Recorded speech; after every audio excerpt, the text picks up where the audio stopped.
Salam sigap dan shalom.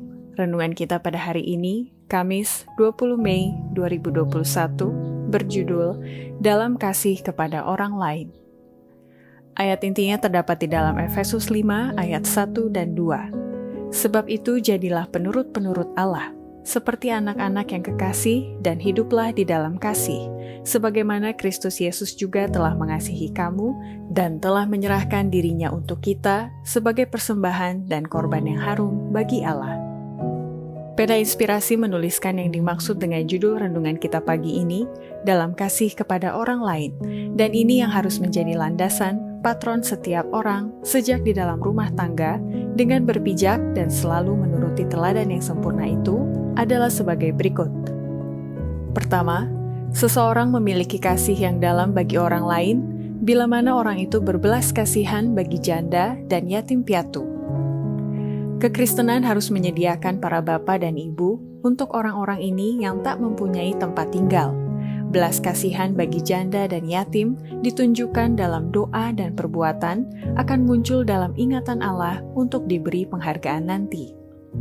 Kedua, seseorang memiliki kasih yang dalam bagi orang lain bila mana orang itu memupuk kasih kepada Allah dan sesama manusia sehingga ia memiliki tabiat di atas semua kelemahan manusia.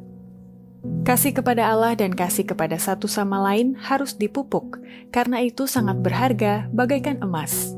Sekarang kita perlu menunjukkan sebaik-baiknya tabiat dari agama yang murni dan yang tidak bercacat celah, yang dalam sifatnya dan tuntunannya adalah lawan dari sifat mementingkan diri sendiri.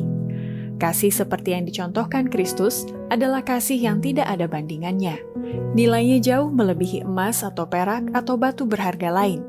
Kasih yang dimiliki Kristus harus kita minta dalam doa dan harus kita cari. Orang-orang Kristen yang memilikinya mempunyai tabiat di atas semua kelemahan manusia. Ketiga, seseorang memiliki kasih yang dalam bagi orang lain bila mana orang itu saling menghormati satu sama lain tanpa membedakan bangsa dan tidak membiarkan perbedaan tabiat dan wataknya yang memisahkan mereka. Masing-masing kita mempunyai pekerjaan untuk dilakukan. Kita mungkin berbeda kebangsaannya, tetapi kita menjadi satu dalam Kristus. Jika kita membiarkan perbedaan tabiat dan watak memisahkan kita di sini, bagaimanakah kita bisa berharap hidup bersama di dalam surga? Kita harus mengasihi dan menghormati satu sama lain. Harus ada persatuan di antara kita untuk mana Kristus telah doakan. Kita telah dibeli dengan harga, dan kita harus memuliakan Allah dalam tubuh dan dalam roh kita. Keempat, seseorang memiliki kasih yang dalam bagi orang lain, bila mana semua orang dapat melihat Yesus ada dalam kehidupannya, dengan mengasihi dan memenangkan hati semua orang yang berhubungan dengannya. Biarlah Kristus kelihatan dalam segala sesuatu yang kamu lakukan.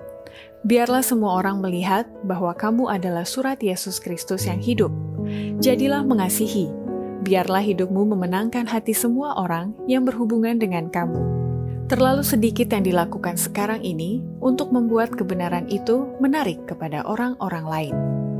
Kelima, seseorang memiliki kasih yang dalam bagi orang lain bila mana ada perbuatan kasih yang membaur di dalam hidupnya dan itu menjadi perhiasan surgawi di dalam kehidupannya sehari-hari, yang memberikan kemuliaan dan keluhuran kepada jiwa dan kepada Tuhan.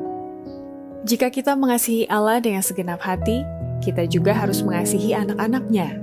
Kasih ini adalah roh Allah. Kasih itu adalah perhiasan surgawi yang memberikan kemuliaan dan keluhuran kepada jiwa dan membaurkan hidup kita kepada hidup Tuhan kita.